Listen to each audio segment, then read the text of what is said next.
beautiful people, I'm Nancy Ogwebo and you are welcome to my kitchen. Hope you all are doing great. Today let's make this plantain akara. So without further ado, let's dive right into the preparation. So I'm going to be using unripe plantain for this recipe.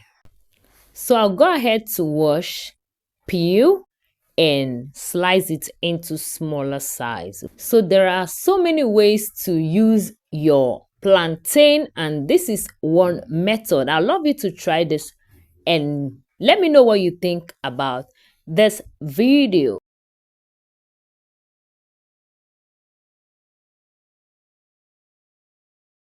So we're gonna add a twist to this.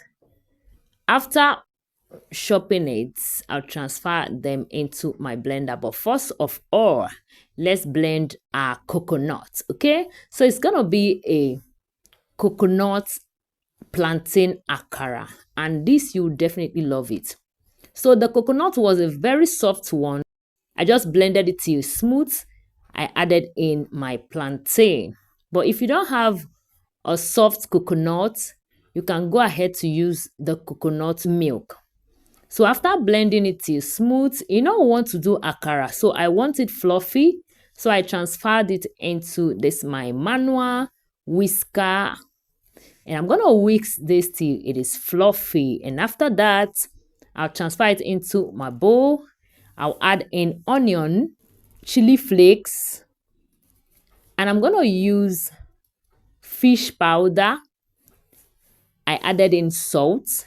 So I'm going to add in seasoning cube. So all I did was to dissolve the seasoning cube in little water, and that's all. And I added in my salt. So I'm going to stir everything together to combine. I'm using catfish. All I did was to blend it. Okay, so I transferred it. So you can also use crayfish if that's what you want. So I'm going to stir everything and test for my salt if it is okay, and everything was perfect. Next, we're going to be frying this.